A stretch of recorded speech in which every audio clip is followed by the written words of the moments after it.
बिस्मिल्लाहिर्रहमानिर्रहीम। अस्सलाम वालेकुम स्टूडेंट्स आज हम स्टार्ट करेंगे चैप्टर नंबर 7 और चैप्टर नंबर 7 का टाइटल है ऑसिलेशंस।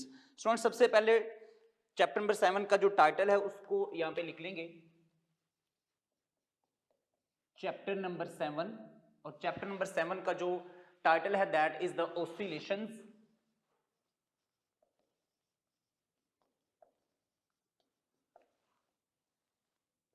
स्टूडेंट्स सबसे पहले हम बात करेंगे कि ऑसिलेटरी मोशन या वाइब्रेटरी मोशन क्या है। तो ऑसिलेटरी मोशन बेसिकली क्या है कि to and fro motion of a body about its mean position is known as the oscillatory motion. तो यहां पे सबसे पहले डेफिनेशन लिख देंगे जी, ऑसिलेटरी मोशन,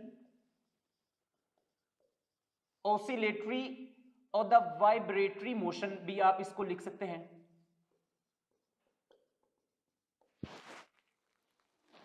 ये मैंने एक ही साथ लिख लिया है, ऑसिलेटरी मोशन या वाइब्रेटरी मोशन। तो डेफिनेशन क्या है जी, to and fro motion of a body about its mean position. तो इसको यहां पे लिख लेंगे जी कि to and fro motion of a body about its mean position.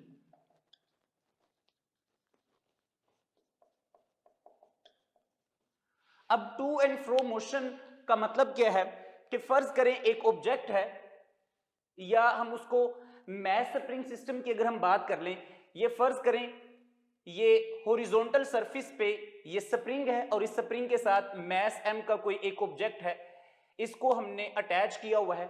जब हम इस मैस एम को यहां से पिक करके जब इसको इधर से फोर्स लगाएंगे और इसको छोड़ेंगे, तो ये जो मैस एम वाला जो ऑब्जेक्ट है ये अपनी मीन पोजीशन के गिर्द इस तरह से ऑसिलेट करेगा, वाइब्रेट करेगा। तो हम कहेंगे कि ये जो मैस एम है ये ऑसिलेटरी मोशन या वाइब्रेटरी मोशन परफॉर्म कर रहा है। ये बेसिकली इसकी मेन पोजीशन होगी, जहां पे लाके आप इसको छोड़ेंगे तो ये उसकी एक्सट्रीम पोजीशन होगी। अब हम बात करेंगे यहां पे about the simple harmonic motion. सबसे पहले सिंपल हार्मोनिक मोशन की हेडिंग लिख लेंगे जी, simple harmonic motion. Simple harmonic motion क्या है, ये बेसिकली ऑसिलेटरी मोशन की या वाइब्रेटरी मोशन की स्पेशल टाइप है। और याद रखिएगा कि हर oscillatory motion simple harmonic motion नहीं हो सकती, लेकिन हर simple harmonic motion oscillatory motion या वाइब्रेटरी मोशन जरूर होगी। अब हमने देखना है कि ऑसिलेटरी मोशन के लिए अगर उस मोशन ने सिंपल हार्मोनिक मोशन बनना है तो उसके लिए कौन कौन सी कंडीशंस रिक्वायर्ड हैं। तो यहां पे पहले मेंशन कर लेंगे जी कि ये basically special type of the simple harmonic motion. अब ये स्पेशल टाइप का मतलब क्या है कि इसकी कंडीशन क्या है कि किसी भी ऑसिलेटरी मोशन के लिए, सिंपल हार्मोनिक मोशन बनने के लिए कौन सी कंडीशन जरूरी है। वो कंडीशन ये है कि उस ऑब्जेक्ट का एक्सेलरेशन और उसका डिस्प्लेसमेंट, इन दोनों का आपस में रिलेशन डायरेक्ट हो, यानी कि ये दोनों आपस में डायरेक्टली प्रोपोर्शनल हो। तो ऐसी ऑसिलेटरी मोशन जिसमें ये कंडीशन हो कि acceleration is directly proportion to the x, मैं वेक्टर का साइन भी लगा लेता हूं, और जब आप वेक्टर का साइन लगाएंगे तो इसके साथ नेगेटिव का साइन भी लगा देंगे, जिससे यह शो होगा कि सिंपल हार्मोनिक मोशन के दौरान एक्सेलरेशन और डिस्प्लेसमेंट ये हमेशा आपस में एंटी पैरेलल होंगे, यानी कि ऑपोजिट इन डायरेक्शन होंगे। तो स्टूडेंट्स ऐसी ऑसिलेटरी मोशन जिसमें ऑब्जेक्ट का एक्सेलरेशन और उसका डिस्प्लेसमेंट आपस में डायरेक्टली प्रोपोर्शनल हो, तो ऐसी मोशन को हम नेम देंगे जी सिंपल हार्मोनिक मोशन। यहां पे इनकी डायरेक्शन को मेंशन कर लेते हैं कि ये जो एक्सेलरेशन है during the simple harmonic motion, इस एक्सेलरेशन की डायरेक्शन हमेशा टुवर्ड्स द मीन पोजीशन होगी।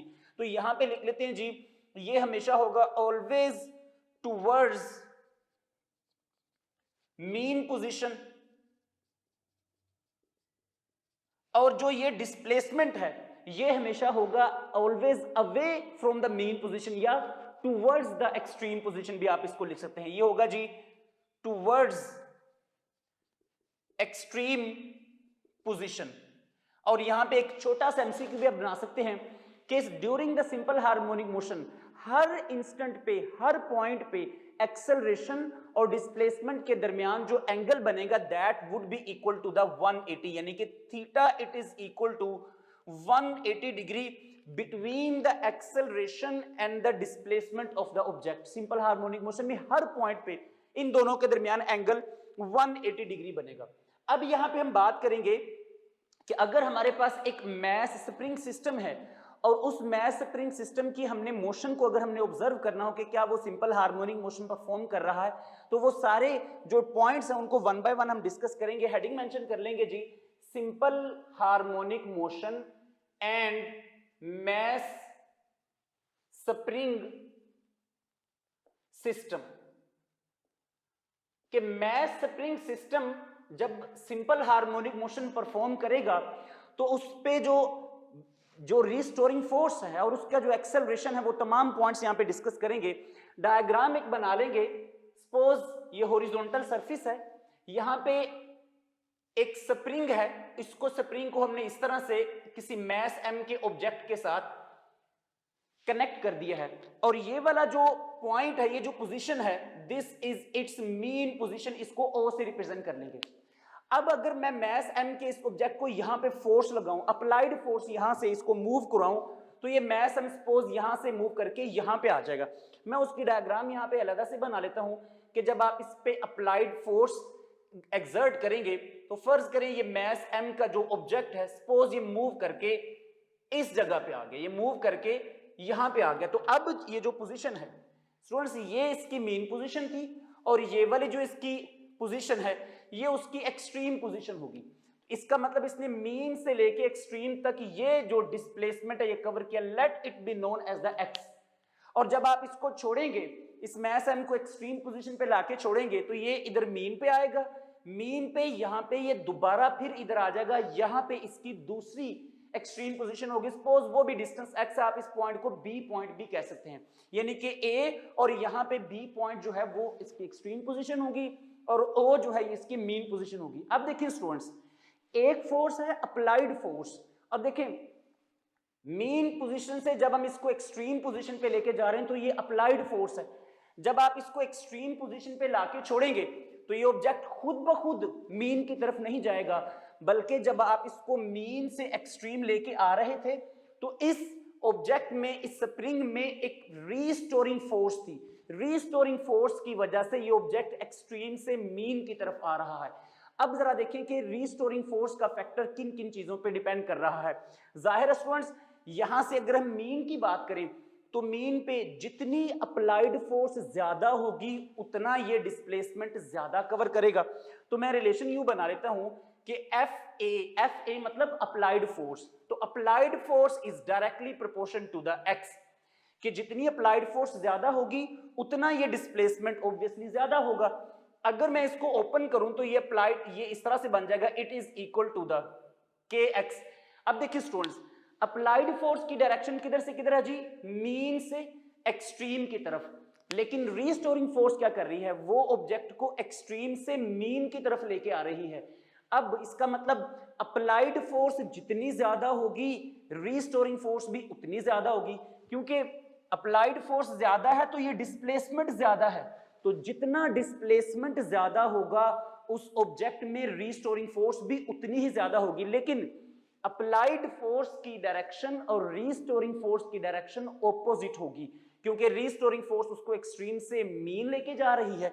तो यहां पे आप उसको लिख सकते हैं कि FR मतलब restoring force, it is equal to the minus of F of applied force.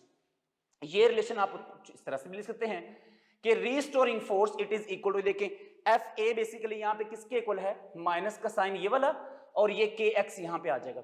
अब force F is equal to MA, यहां पे आप लिख सकते हैं जी MA एक्सेलरेशन के साथ यहां पे ये माइनस KX, और एक्सेलरेशन यहां से किसके इक्वल आ जाएगा जी? Minus K by M into X। यहां पे देखें स्टूडेंट्स, जो अभी हमने बात की थी कि ये K भी कांस्टेंट है, M भी कांस्टेंट है, तो ये रिलेशन कुछ इस तरह से बन जाएगा कि acceleration is directly proportion to the minus X।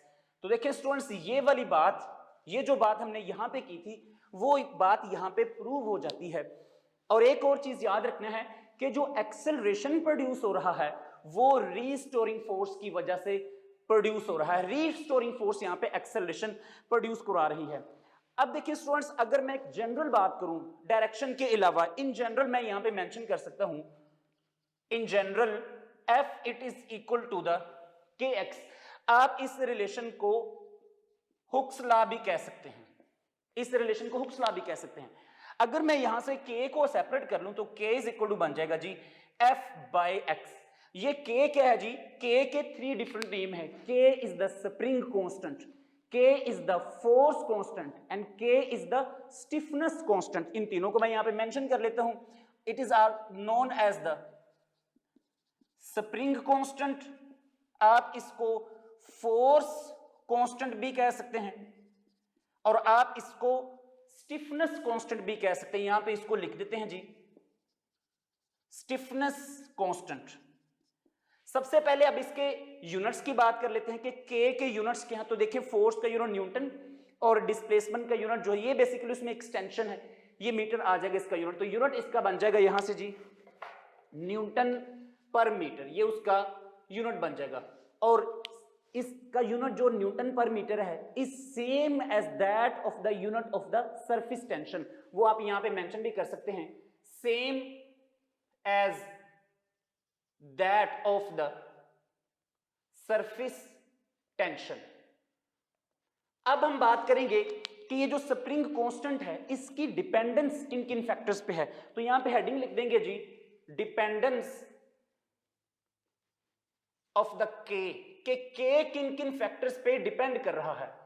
Students second year में आपने फिजिक्स ऑफ सॉलिड का जो चैप्टर है वहां पे आपने यंग्स मॉडल्स की एक आपने टर्म पढ़ी होगी, उसी को अगर हम यहां पे डिस्कस करें। यंग्स मॉडल्स आप जानते हैं Y it is equal to stress divided by the strain, और स्ट्रेस का फार्मूला आप जानते हैं जी फोर्स पर यूनिट एरिया, और स्ट्रेन आप जानते हैं change in length by original length. अगर मैं इसको जरा रीअरेंज कर लूं तो ये किस तरह से बन जाएगा जी F multiply by L over area into delta L यानी कि एक्सटेंशन। अब देखिएगा इस रिलेशन से K यानी कि स्प्रिंग कांस्टेंट कैसे आएगा, जरा देखिएगा स्टूडेंट्स। इस रिलेशन को अगर मैं देखूं, ये फोर्स और ये जो एक्सटेंशन है, ये फोर्स और ये एक्सटेंशन, तो देखिए सेम ये वही वाला रिलेशन बन रहा है, फोर्स और बाय एक्सटेंशन। इसका मतलब ये जो रेड बॉक्स में मैंने इंक्लोज किया है this is equal to the k, और आप इसकी जगह पे लिख सकते हैं Y it is equal to k l by A. और के की अगर हम बात करें तो के क्या हो जाएगा जी वाई ए बाय एल। ये बेसिकली उसके फैक्टर हैं जिसका यंग्स मॉडुलस जितना ज्यादा होगा जिस स्प्रिंग का, उस स्प्रिंग का स्प्रिंग कांस्टेंट भी उतना ज्यादा होगा। अब यहां पे एक और बड़ी छोटी सी बात लेकिन बड़ी इंपॉर्टेंट बात कि स्प्रिंग जितना हार्ड होगा उसका स्प्रिंग कांस्टेंट उतना ज्यादा होगा, सॉफ्ट स्प्रिंग का स्प्रिंग कांस्टेंट उतना कम होता है। ये बात यहां पे लिख भी देते हैं कि जो के होगा ये हार्ड स्प्रिंग का ज्यादा होता है एज दैट ऑफ द के ऑफ द सॉफ्ट स्प्रिंग। चले मैं यहां पे वर्ड पूरा भी लिख देता हूं, यहां पे हार्ड स्प्रिंग का के ज्यादा है एज कंपेयर टू द के ऑफ द सॉफ्ट स्प्रिंग। अब देखिए यहां पे स्टूडेंट्स दो बड़े इंपॉर्टेंट यहाँ पे पॉइंट है जो कि एज सच हमारी बुक में उस तरह से तो नहीं, एफएससी लेवल पे नहीं गिवन, लेकिन चूंकि एंटी टेस्ट के लिहाज से हम डिस्कस कर रहे हैं तो यहाँ पे हम सबसे पहले बात करेंगे कटिंग ऑफ द स्प्रिंग्स। कि फर्ज करें एक स्प्रिंग है जिसकी ओरिजिनल लेंथ एल है, अगर आप उसको 2 इक्वल पार्ट्स में कट करते हैं या सपोज 2 अनइक्वल पार्ट्स में कट करते हैं तो हर एक पार्ट जो बचा है जिसको हमने कट किया है हमने बताना है कि उसका स्प्रिंग कांस्टेंट कितना है। फर्ज करें ओरिजिनल स्प्रिंग का स्प्रिंग कांस्टेंट के है तो उस एक पार्ट का स्प्रिंग कांस्टेंट कितना होगा। तो ये सारे पॉइंट आपने बड़ी ध्यान से ऑब्जर्व करने हैं। हेडिंग मेंशन कर देंगे जी cutting of spring, cutting of spring. अब देखिए यहां पे दो चीजें हैं कि इक्वल कटिंग भी है, मतलब स्प्रिंग है उसको आपने 2 इक्वल पार्ट्स में कट किया है, या एक स्प्रिंग है उसको आपने 2 या 3 या 4 अनइक्वल पार्ट में कट किया है। तो अब जो मैं आपके सामने ये फार्मूला लिखने लगा हूं स्टूडेंट्स, ये फार्मूला दोनों पे एप्लीकेबल है, इक्वल कटिंग के लिए भी और अनइक्वल कटिंग के लिए। तो यहां पे लिख देंगे for equal and unequal cutting. मैं फार्मूला पहले यहां पे लिख लेता हूं और इसके बाद इसका एमसीक्यू भी करेंगे ताकि आपको पॉइंट जरा यहां पे क्लैरिफाई हो जाए। फार्मूला क्या है जी, के प्राइम क्या है जी, कटिंग के बाद spring constant, it is equal to k l over l prime. ये देखिए ये के प्राइम क्या है जी, आफ्टर कटिंग जो स्प्रिंग कांस्टेंट है। के जो है ये वाला ओरिजिनल इनिशियल स्प्रिंग कांस्टेंट है, एल इनिशियल लेंथ है और एल प्राइम यहां पे लिखेंगे एल प्राइम क्या है जी, लेंथ आफ्टर कटिंग। इसका आपने ख्याल रखना है कि लेंथ आफ्टर कटिंग, मैं यहां पे मेंशन भी कर लेता हूं कि जो एल प्राइम है this is the length after cutting, और ये वाली जो ये इनिशियल लेंथ है। अब देखें यहां पे इस एमसीक्यू डिस्कस करते हैं। अब यहां पे बेशुमार एमसीक्यू बना सकते हैं, इक्वल कटिंग के, अनइक्वल कटिंग के। यहां पे जरा देखें एमसीक्यू यहां पे लिखते हैं। मैं एमसीक्यू की पूरी स्टेटमेंट नहीं लिखूंगा, शॉर्ट फॉर्म में लिख दूंगा ताकि आपका टाइम भी सेव हो और आपको सारी चीजें समझ भी आ जाए। यहां पे देखें, फर्ज करें ये एक स्प्रिंग है, ये एक स्प्रिंग है जिसकी original length let it be equal to the l. अब अनइक्वल कटिंग का कर लेते हैं ताकि पॉइंट जरा और क्लियर हो जाए, क्योंकि इसी तरह से इक्वल कटिंग भी आएगी।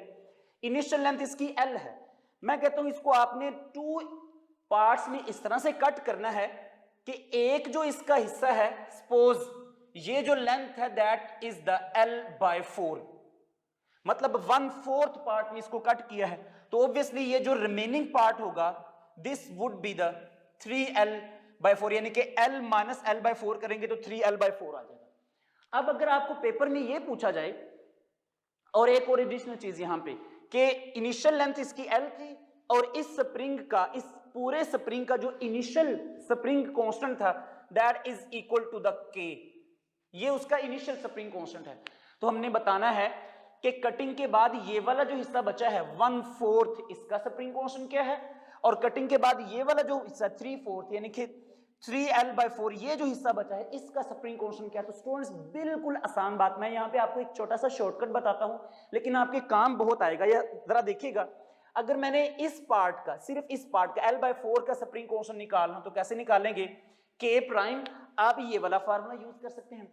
ये l प्राइम है, l प्राइम क्या है जी, लेंथ आफ्टर कटिंग, तो ये आफ्टर कटिंग लेंथ है l/4। मैं आपको इसका शॉर्टकट भी बता देता हूं, यहां पे आप वैल्यू सब्स्टिट्यूट करेंगे ना तो सेम वही वाले रिजल्ट आएंगे जो शॉर्टकट से आएंगे। आपने क्या करना है, l को आप नेगेट कर दें, आप ये समझें कि ये सिंपल 1/4 है।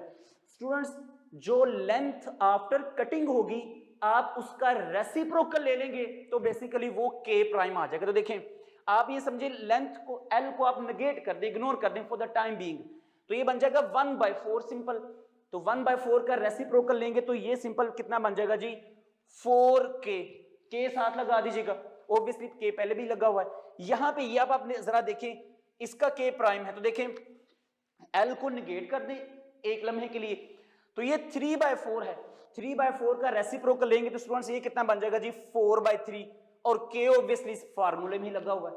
तो अब ये देखें इस इतने हिस्से का 4k और इतने हिस्से का 4/3 के स्प्रिंग कांस्टेंट आ जाएगा। अब चाहे इक्वल कटिंग हो, अनइक्वल कटिंग हो, 2 पार्ट्स हो, 3 पार्ट्स हो, जितने भी पार्ट्स हो, आप ये वाला फार्मूला लगा के, रेसिप्रोकल वाला फार्मूला लगा के यहाँ पे आप जितने भी क्वेश्चंस होंगे आप उन क्वेश्चंस को बड़ी आसानी से डील कर सकते हैं। स्टूडेंट्स अब हम बात करेंगे कॉम्बिनेशन ऑफ स्प्रिंग्स, कि अगर हमने स्प्रिंग्स हैं उसके 2 पार्ट्स हैं, 3 हैं, 4 हैं, उन सभी पार्ट्स को हमने कंबाइन करना है तो कॉम्बिनेशन के बाद उनका पूरा जो नेटवर्क बनेगा उस पूरे सिस्टम का इक्विवेलेंट, उसका स्प्रिंग कांस्टेंट कितना आएगा, तो वो हेडिंग यहां पे मेंशन कर देंगे जी, कॉम्बिनेशन ऑफ स्प्रिंग्स। तो स्टूडेंट्स 2 तरह से हम स्प्रिंग्स को कंबाइन कर सकते हैं। किस तरह से, एक मेथड है पैरेलल कॉम्बिनेशन का और एक मेथड है सीरीज कॉम्बिनेशन का, तो दोनों को डिस्कस करेंगे। यहां पे बना लेंगे इसको कॉलम्स में, एक यहां पे लिख लेंगे पैरेलल कॉम्बिनेशन में, ये पैरेलल कॉम्बिनेशन, और यहां पे लिख लेंगे जी सीरीज कॉम्बिनेशन। पैरेलल कॉम्बिनेशन और सीरीज कॉम्बिनेशन के साथ साथ इनकी डायग्राम भी बना लेते हैं ताकि आपको समझने में जरा आसानी हो जाए। फर्ज करें एक ये स्प्रिंग है, एक इसके साथ ये स्प्रिंग है, एक ये स्प्रिंग है, ये आपस में पैरेलल में इस तरह से अटैच हो जाएंगे, और यहां पे भी इस तरह से, मैं इसको कह देता हूं ये K1 है, ये K2 और ये K3, इनके स्प्रिंग कांस्टेंट है, ये पैरेलल में अटैच हो गए। सीरीज में किस तरह से होंगे, ये सीरीज में इस तरह से अटैच है, ये सेकंड स्प्रिंग है और ये थर्ड स्प्रिंग है। पहले का स्प्रिंग कांस्टेंट K1, ये K2 और ये K3। अब हमने इनके इक्विवेलेंट निकालने हैं। तो स्टूडेंट्स याद रखिएगा, अगर पैरेलल कॉम्बिनेशन में स्प्रिंग्स अटैच हों तो इनका जो K इक्विवेलेंट है, K इक्विवेलेंट वो क्या होगा, सिंपली इन सभी स्प्रिंग्स कांस्टेंट का सम हो जाएगा। सिंपल आपने इनको ऐड कर लेना। कैसे जी, K1 plus K2 plus K3, और अगर नंबर ज्यादा है तो K1 plus K2 plus K3 plus so on up to Kn तक आप लिख सकते हैं। यहां पे अगर हम बात करें तो यहां पे किस तरह से लिखेंगे, इनका रेसिप्रोकल यहां पे बना लेंगे। वो किस तरह से आ जाएगा, 1 by K1 plus 1 by K2 plus 1 by K3। Students अब शॉर्टकट की बात कर लेते हैं। पैरेलल कॉम्बिनेशन के लिए अगर n इक्वल स्प्रिंग्स हुए तो यहां पे लिख देंगे फॉर n मतलब number of springs, for the n equal springs, ये किस तरह से होगा जी, K प्राइम या K इक्विवेलेंट लिख लें, it is equal to the Nk, n number है और K हर एक का इंडिविजुअल स्प्रिंग कांस्टेंट जो कि सभी का सेम होगा क्योंकि हमने इक्वल स्प्रिंग्स की बात की। Same is the case with this, यहां पे भी लिख देंगे for the n equal springs, ये किस तरह से होगा जी, K equivalent it is equal to K by n। अब यहां पे एक छोटी सी बात यहां पे देखें, पैरेलल कॉम्बिनेशन अगर हो, इक्वल स्प्रिंग्स हो, तो जितने स्प्रिंग्स बढ़ते जाएंगे उनका इक्विवेलेंट भी, K इक्विवेलेंट भी बढ़ता जाएगा। यानी कि आप n को बढ़ाते जाएंगे तो K इक्विवेलेंट भी बढ़ता जाएगा। लेकिन सीरीज कॉम्बिनेशन में क्या होगा कि अगर इक्वल स्प्रिंग्स हैं सीरीज कॉम्बिनेशन में, तो जितने स्प्रिंग्स बढ़ते जाएंगे यानी कि जितना n इंक्रीज होता जाएगा उनका K इक्विवेलेंट उतना डिक्रीज होता जाएगा। अब यहां पे सीरीज कॉम्बिनेशन के लिए ही एक शॉर्टकट है सीरीज कॉम्बिनेशन, क्योंकि देखिए पैरेलल में तो काम ही आसान है, सबको सिंपली आपने ऐड अप कर लेना है, लेकिन सीरीज में एक शॉर्टकट है only for the two springs का। वो टू स्प्रिंग्स चाहे इक्वल हो या अनइक्वल हो, ये फार्मूला जो आपको बताने लगो ये सभी पे एप्लीकेबल होगा सीरीज कॉम्बिनेशन के लिए। तो यहां पे लिख लेंगे जी only for the two springs, only for the two springs. वो टू स्प्रिंग्स के साथ ब्रैकेट में लिख सकते हैं इक्वल और अनइक्वल, इक्वल भी है अनइक्वल। वो किस तरह से है जी, K equivalent is equal to, shortcut क्या है जी, K1 into K2 divided by K1 plus K2। इसको शॉर्ट फॉर्म में यूं याद रखते हैं, product divided by the sum. मैं इसको यूं लिख भी देता हूं कि product divided by the sum. लेकिन ये दो स्प्रिंग्स के लिए है, अगर 3 स्प्रिंग्स होंगे तो आप प्रॉपर इनका एलसीएम लेके फिर उसके बाद ये फार्मूला सब्स्टिट्यूट कर देंगे। ऐसे नहीं करना कि 3 स्प्रिंग्स हो तो हम कर दें K1 K2 K3 divided by K1 plus K2 plus K3, ऐसे गलत हो जाएगा। उसके लिए प्रॉपर आप एलसीएम लेंगे। तो ये शॉर्टकट याद रखना, टू स्प्रिंग्स के लिए प्रोडक्ट डिवाइडेड बाय सम, दोनों का प्रोडक्ट डिवाइडेड बाय दोनों का सम। अब इससे रिलेटेड कुछ एमसीक्यू करते हैं ताकि आपको आइडिया हो जाए कि स्प्रिंग्स से रिलेटेड किस तरह से एमसीक्यू बन सकते हैं। एमसीक्यू है जी, फर्ज करें ये कुछ इस तरह से कंबाइन हुए स्प्रिंग्स, एक स्प्रिंग ये है, एक स्प्रिंग ये है, और फिर ये नीचे एक स्प्रिंग है, इसके साथ मैस m का कोई ऑब्जेक्ट इसको हैंग किया हुआ है। इसका स्प्रिंग कांस्टेंट K है, इसका स्प्रिंग कांस्टेंट भी K है और इसका स्प्रिंग कांस्टेंट भी K है। तो हमने इस पूरे सिस्टम का इक्विवेलेंट निकालना है, K इक्विवेलेंट बेसिकली हमने निकालना है। तो यहां पे देखें हम क्या करेंगे स्टूडेंट्स, आप कोशिश करें कि 1 बाय 1 आप करें, क्योंकि आप ओवरऑल पूरे सिस्टम का एकदम से सॉल्व करेंगे तो ये मुश्किल हो सकती है, आपके लिए गलती भी हो सकती है। तो देखें जरा, अगर हम इन दोनों स्प्रिंग्स को देखें तो ये दोनों स्प्रिंग्स आपस में पैरेलल में अटैच हैं, तो इन दोनों का स्प्रिंग कांस्टेंट कितना बन जाएगा जी, 2K। इन दोनों का सोल्व करेंगे तो 2K बन जाएगा। अब आप यूं समझें, इन दोनों की जगह पे हमने एक स्प्रिंग लगा दिया है जिसका स्प्रिंग कांस्टेंट कितना है जी, 2K। तो देखें फर्ज करें ये 2K ये मैंने यहां पे लगा दिया, तो अब देखें ये 2K और ये वाला K ये आपस में किस तरह से हो जाएंगे जी, सीरीज में हो जाएंगे। तो सीरीज में यही वाला फार्मूला यूज कर लें, क्योंकि दो स्प्रिंग्स बन गए। तो क्या यूज कर सकते हैं जी, के इक्वलेंट प्रोडक्ट डिवाइडेड बाय सम।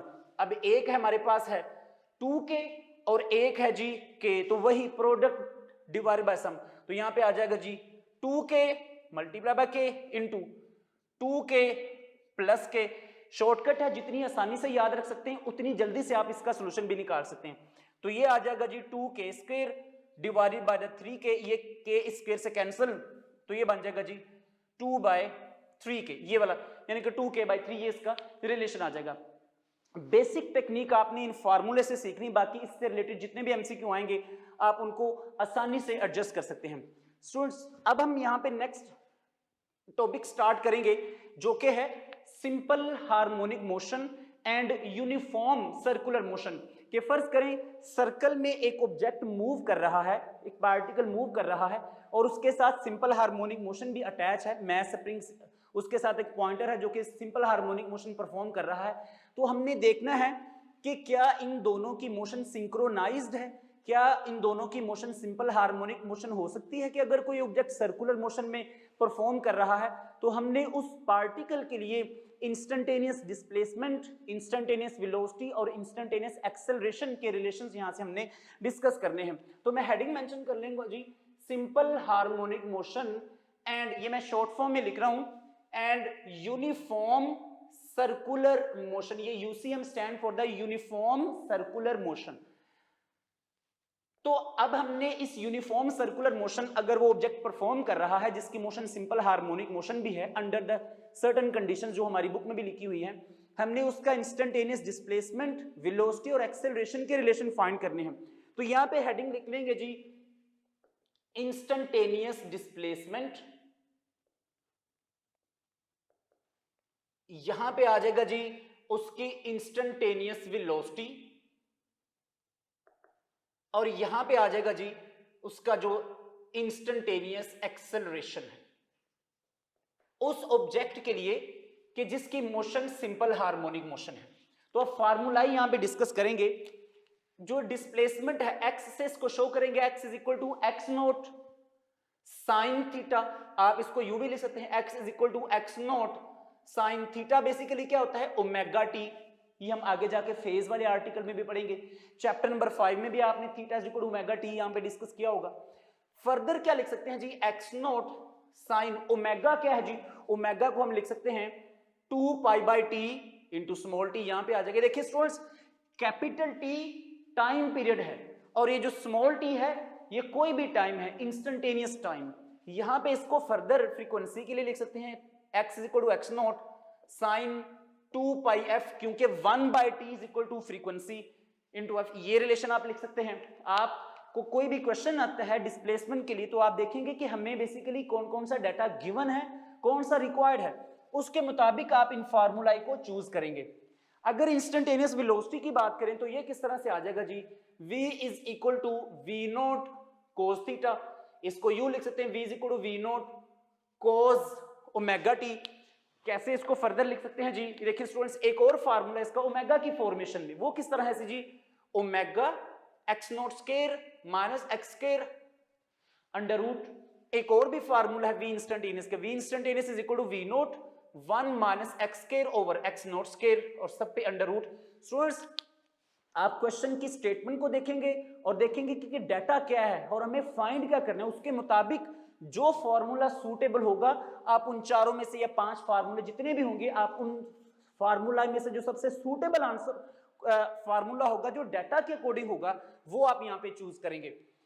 इंस्टेंटेनियस एक्सेलरेशन की बात करें तो A it is equal to A naught sine theta, और ए नोट की अगर हम बात करें यहां पे this would be the X naught omega square sine theta.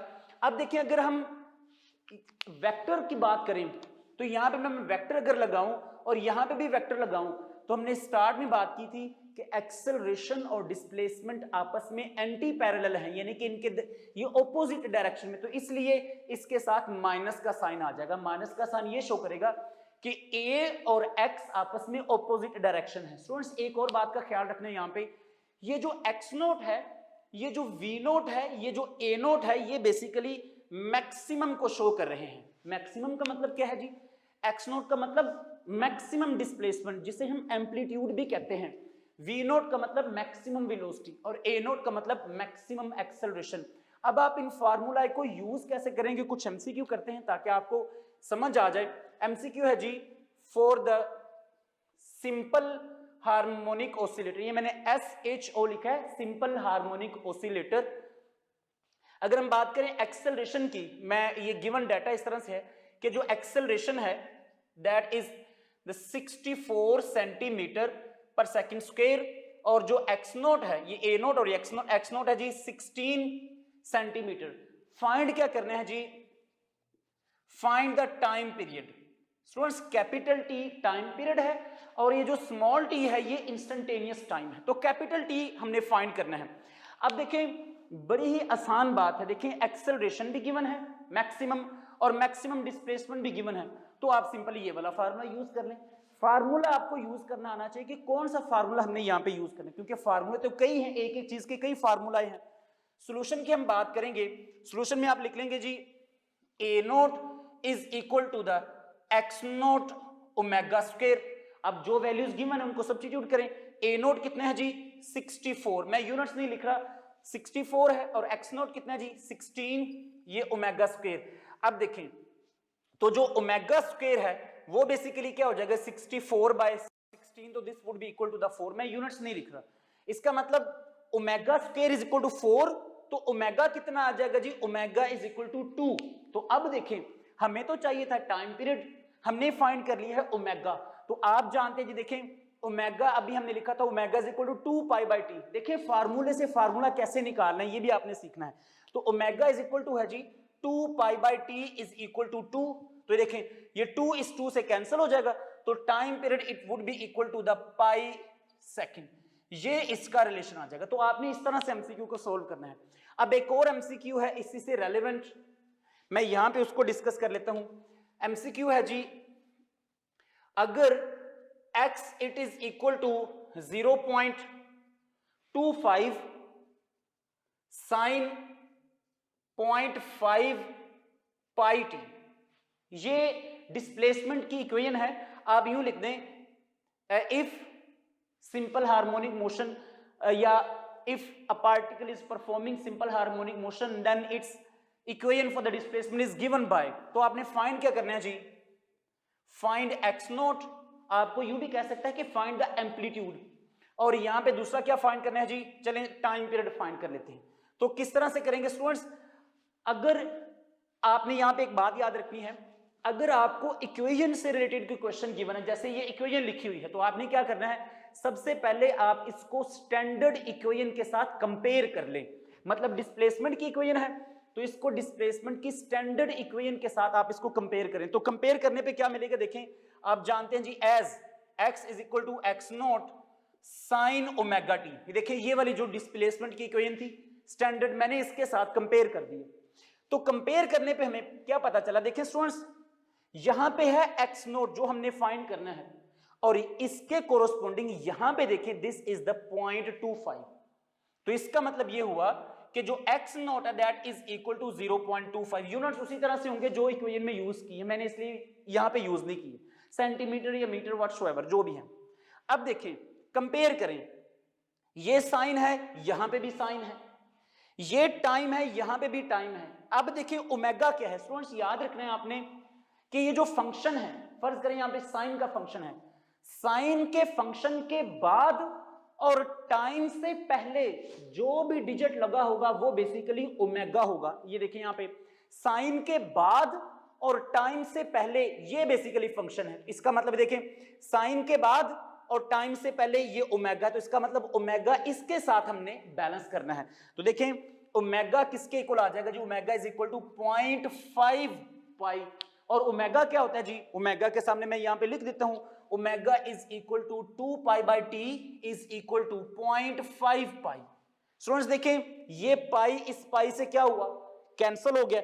मैं इस पॉइंट को यहां पे लिख लेता हूं, तो टाइम पीरियड क्या आ जाएगा जी, टाइम पीरियड स्टूडेंट्स यहां पे आ जाएगा, ये टाइम इधर चला जाएगा, 0.5 नीचे आके डिवाइड हो जाएगा, तो ये बन जाएगा जी 2 divided by 0.5, so this would be equal to the 4 second. इस तरह से आपने सारे एमसीक्यू जो भी आएंगे एक्सेलरेशन से रिलेटेड, वेलोसिटी से रिलेटेड, इंस्टेंटेनियस डिस्प्लेसमेंट से रिलेटेड आपने इक्वेशंस देखने कि हमें कौन सी इक्वेशंस गिवन है, उससे रिलेटेड उसको चीजों को यूज करते हुए, उन फार्मूला को यूज करते हुए, अंडरस्टैंड करते हुए आपने उन एमसीक्यूज को सॉल्व करना है।